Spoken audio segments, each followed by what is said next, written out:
ये कार्यक्रम है 11 वर्ष की उपलब्धि, मोदी जी के 11 साल, इन सारी चीज़ों को लेकर के आगे बढ़ने का कि हमने इतना कुछ अपने देश में कर लिया। आपने भी देखा भाई, पहले 11 साल पहले, 12 साल पहले, 2014 से पहले क्या होता था और अब कितना परिवर्तन है। पाटखोरी गांव में पधारे हमारे जिलाध्यक्ष जी और भाई मुंडल जी, रमेश जी, हमारे वाइस चेयरमैन जी, शेखर जी, हमारे जाकिर पूर्व सरपंच जी, विश्राम जी और सभी साहब आप बैठे हैं सामने। आज आपके गांव में क्यों आए हम?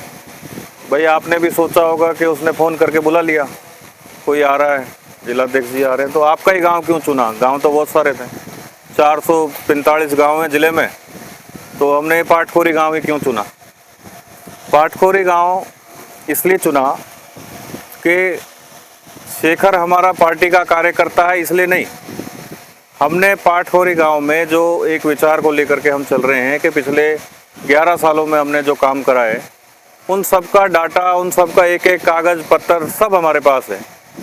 आपके पाटखोरी गांव में पिछले अगर 9.5 साल का तो मेरे पास डाटा मौजूद है, लगभग 7.5 करोड़ रुपए हमने दिए, हमारी सरकार ने दिए।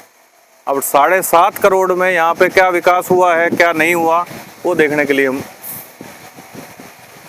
और इतना पैसा देने के बाद भी अगर हमें खड्डे में से आना पड़े और नाली कीचड़ देखनी पड़े तो फिर हमें कुछ दाल में काला नज़र भी आता है कि काम हुए, इतना पैसा देने के बाद भी अगर काम नहीं हुए, बिजली, पानी और ये सारी चीज़ें तो हमने आपके लिए हर तरीके से कोशिश करी है। तो इस चीज़ के लिए भी हम यहाँ पे आए कि हमारे को आते ये चीज़ दिखाई दे रही है।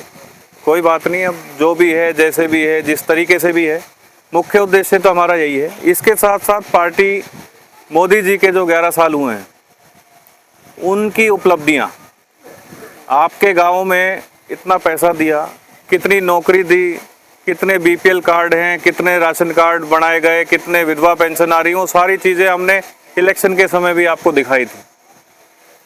आपके वहाँ पे सभा भी हुई थी, एक बड़ी अच्छी सी सभा भी थी और सब लोगों ने कहा भी था कि भाई हम पार्टी के साथ हैं। चलो, अब जो दौर था वो बीत गया, इलेक्शन ख़त्म हो गए और सरकार भाजपा की फिर से बन गई।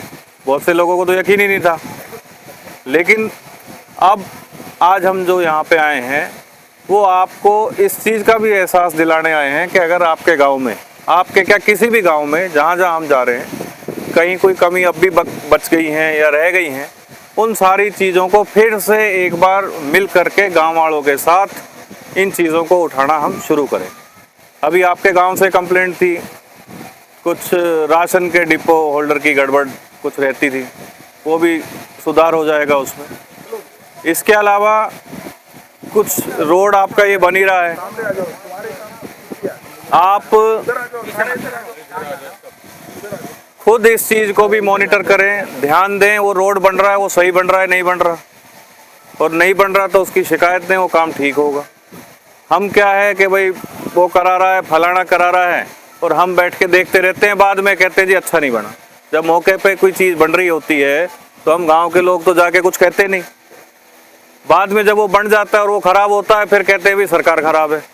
तो गांव वालों की भी जिम्मेवारी बनती है इन सारी चीज़ों को ध्यान दे, और इन ऐसी चीज़ों पे जो गांव में गलत हो रही है उस पर रोक लगाने के लिए भी अपनी तरफ से, कहीं कोई कंप्लेंट होती है, कुछ और होती है।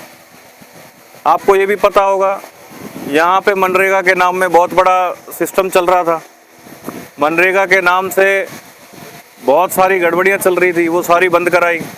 तो अब जो सरकार है, हमारा कहने का मकसद ये है कि बहुत सख्त है, आपके काम जो सही काम है, हम इस चीज़ को नहीं देख रहे कि इस गांव ने भाजपा को वोट दी या नहीं दी, हमारे लिए सारे बराबर है। कोई सरपंच हमारे साथ है नहीं है, लेकिन गांव के लोगों का अच्छा हो, भला हो, इस चीज़ को लेकर के आज हम आपके पास में बैठे हैं। और उन सारी चीज़ों के साथ हमारा जो ये कार्यक्रम है 11 वर्ष की उपलब्धि, मोदी जी के 11 साल, इन सारी चीज़ों को लेकर के आगे बढ़ने का कि हमने इतना कुछ अपने देश में कर लिया। आपने भी देखा भाई, पहले 11 साल पहले, 12 साल पहले, 2014 से पहले क्या होता था और अब कितना परिवर्तन है। गिनवाने लगूंगा तो शायद आधा पौना घंटा भी थोड़ा पड़ जाए। और इतनी चीज़ें हैं कि शायद मुझे भी पूरी याद ना हो। हरियाणा सरकार की भी लगभग 123 स्कीम ऐसी चल रही हैं जो गरीब कल्याण के लिए चल रही हैं। कितने लोगों को उनका लाभ मिल पा रहा है, कितने लोगों का उनका जानकारी है, ये एक बड़ा मुद्दा होता है। हम अपनी गांव की आपस में पार्टीबाजी में फंस के या कुछ और करके उन सारी चीज़ों के लाभ से भी वंचित रह जाते हैं। तो उसी चीज़ को आगे बढ़ाते हुए हमारे बीच में एक ऐसे व्यक्ति हैं हमारे जिलाध्यक्ष जी के रूप में, जो पूरे ज़िले को सारे के सारे गाँवों में जहाँ भी कहीं कोई परेशानी है धीरे धीरे उनको हम दूर करने में लग रहे। भाई ये तो आपने ठीक है, हमें कोई एमएलए नहीं दिया, सरकार का पार्टी का 3 सीटों से कोई एमएलए नहीं है, लेकिन अब जो एमएलए कांग्रेस पार्टी के भी हैं और वो कुछ करते नहीं। इन चीज़ों को ध्यान में रखते हुए जिला अध्यक्ष जी पर्सनली सब गाँवों में हर कंप्लेंट को अपने लेवल पे कोशिश कर रहे हैं कि जल्द से जल्द उनका निवारण हो और कहीं पे भी कोई दिक्कत ना रहे। और सीधा मकसद है, इस बार तो गलती होगी, ये चीज़ तो शायद अब आपको भी एहसास हो गया होगा कि भाजपा को वोट ना दे करके कहीं ना कहीं हम गलती कर बैठे। फिर भी आने वाले टाइम में मेवात के लिए, अपने पूरे ज़िले के लिए, अपने आसपास के गांवों के लिए बहुत सारी चीज़ें ऑन पाइपलाइन में हैं और बहुत जल्दी आप इन अगले 2-3-5 सालों में मेवात को जो यहाँ था वो वहाँ होता हुआ नज़र आता आपको दिखाई दे जाएगा। कोई ज़मीनों के रेट आपके बढ़ गए, यहाँ पे सुविधा आपको मिलनी शुरू हो गई हैं। धीरे धीरे एक जो समस्या थी रोड की, तो ये रोड भी सारा क्लियर हो गया। बरसात ख़त्म होने के बाद ये रोड भी डबल चालू हो जाएगा। सारी चीज़ें, इसमें एक फॉर्मेलिटी बच रही थी, ज़मीन की 300 एकड़ ज़मीन देनी थी, वो दे दी, वो काम भी पूरा हो गया। जब ये बरसात ख़त्म हो जाएंगी सितंबर से या अक्टूबर से आप इस रोड का काम होते हुए देख लोगे। तो ऐसी कई सारी चीज़ें हैं जो हमारे जीवन को आसान बनाने के लिए, गाँवों में लोगों को और आगे बढ़ाने के लिए हमारी सरकार लगातार करती आ रही है।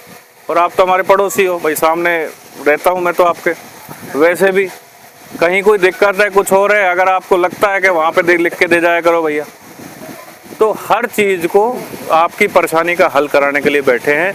और मैं तो आपको ये कहूँगा कि आप पूरे नूंह जिले के तीनों विधानसभा के लोग वाकई में भाग्यशाली हैं जो हमारे सुरेंद्र सिंह जैसे हमारे को जिलाध्यक्ष मिले। ये भाग्य हमारा है कि इतने अच्छे व्यक्ति इस सीट पे सुसज्जित हुए हैं और इनके सुसज्जित होने से धीरे धीरे समस्याओं को जल्दी से निपटान की ओर हमने काम भी शुरू कर दिए। तो मैं तो बस इतना ही कहूँगा कि कहीं कोई आपको परेशानी भी होती होगी तो आप अपनी परेशानी को अपना लिख के दीजिए और उसका काम का हल भी होगा।